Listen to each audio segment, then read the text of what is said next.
Luxembourg is a small but extremely wealthy country in Europe.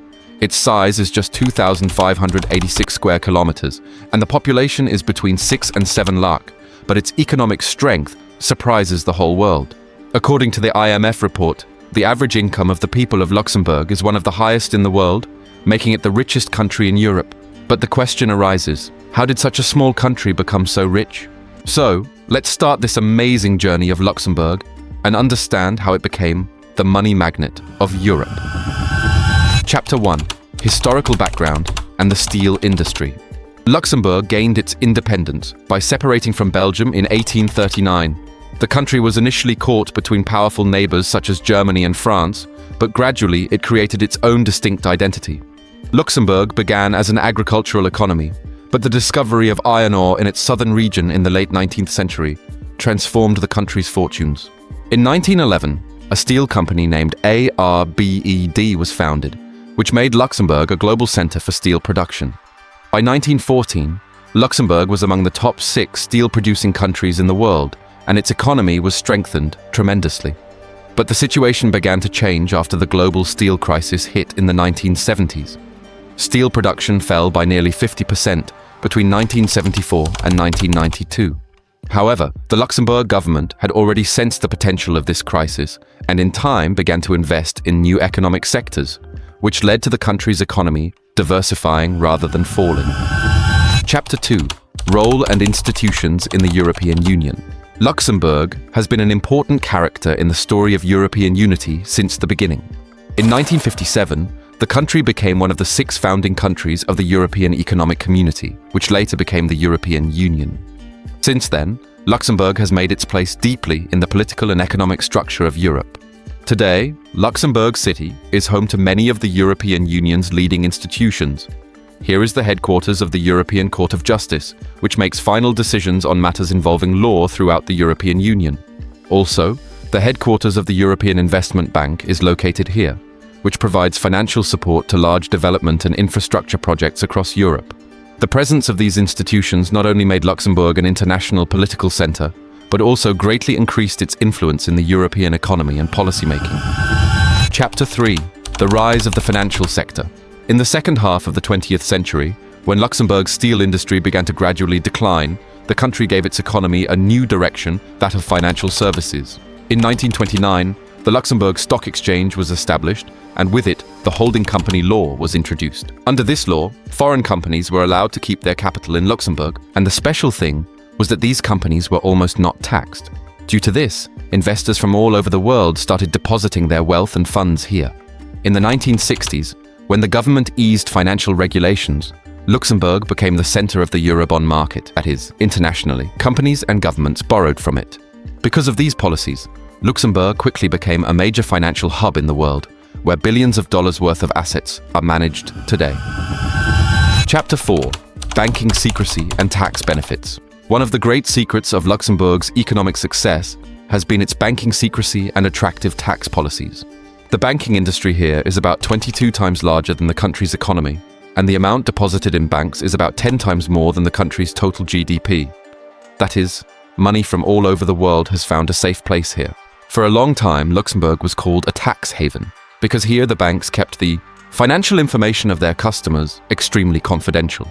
The government kept corporate tax rates low, roughly the same as Switzerland, and gave special tax breaks on research and development. Because of these facilities, many large international companies began to reduce the tax burden by showing part of their profits in Luxembourg. This policy not only made the country a safe haven, but also a major hub for global investment and wealth management. Chapter 5. The investment fund industry. Luxembourg is today one of the largest investment fund centers in the world.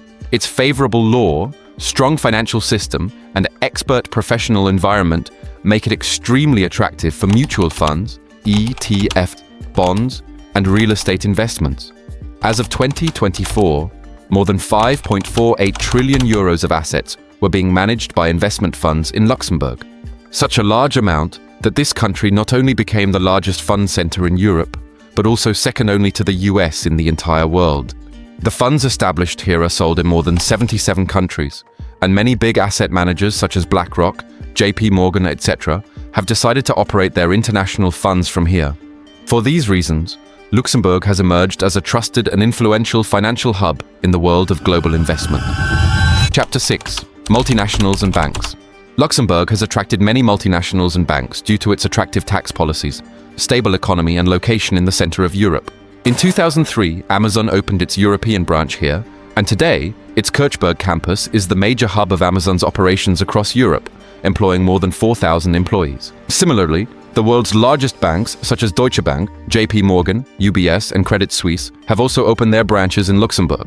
Local banks such as Banque Internationale à Luxembourg and Clearstream are also considered the backbone of the country's financial activities. The presence of all these international and domestic institutions has made Luxembourg a powerful financial and business hub from which to direct global capital flows. Chapter 7. Criticisms and Corrections. Despite its economic success, Luxembourg has often faced criticism as a tax haven. The European Commission ordered the recovery of about 250 million euros, unjustifying the tax benefits given to Amazon. The LuxLeaks scandal, which unfolded in 2014, raised questions about the country's tax policies and confidential financial deals. This led to increased pressure on Luxembourg to increase transparency and comply with international standards. As a result, in 2013, the government announced that from 2015, the secrecy of the bank accounts of European citizens would be abolished. In addition, Luxembourg entered into new agreements with the OECD and the European Union to share tax information in order to increase transparency on a global scale. Although it is still among the top 10 countries in the OECD's Corporate Tax Haven Index, the government is gradually adapting its laws and regulations to international standards. Chapter 8. Quality of life and wellness services. Despite its huge economic earnings, Luxembourg is not just a rich country, but also spends a lot on the welfare of its citizens. A large part of the country's income is invested in basic amenities such as education, health, and housing, providing the people here with the best standard of living in the Eurozone. Luxembourg's social security system is extremely strong. The government spends about 22% of its GDP on social schemes. This includes high-quality education, state-of-the-art healthcare, and a variety of social assistance schemes for citizens, free or at a very low cost. The result of all this is that the level of poverty in Luxembourg is very low, and the standard of living of its people is counted among the highest in the world. Chapter 9. Comparative Perspectives. Other small rich nations. To understand the success of Luxembourg, it is quite useful to compare it with other small but rich countries, such as Switzerland, Monaco, and Singapore. These countries have a small population, but they have strong financial and services sectors, due to which their per capita income is considered to be the highest in the world.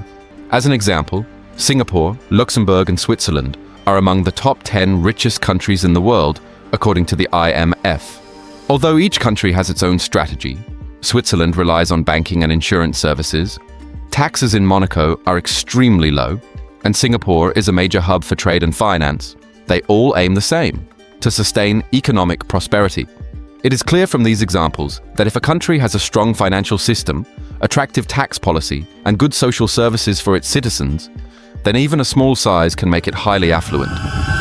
Chapter 10. Conclusion. Luxembourg has transformed its limited geographical location into a global economic opportunity. Historically, starting with the steel industry, today it has become an international financial center. Profitable tax policies, banking secrecy, and the presence of European Union institutions have combined to make it Europe's wealth magnet.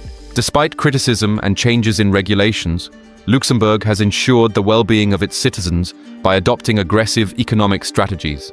It will have challenges in the future, such as economic diversification, global tax policies, and sustainable development. But so far, its model has set an example of the prosperity of the small country. If you enjoyed this enlightening journey, don't forget to like and subscribe to the video.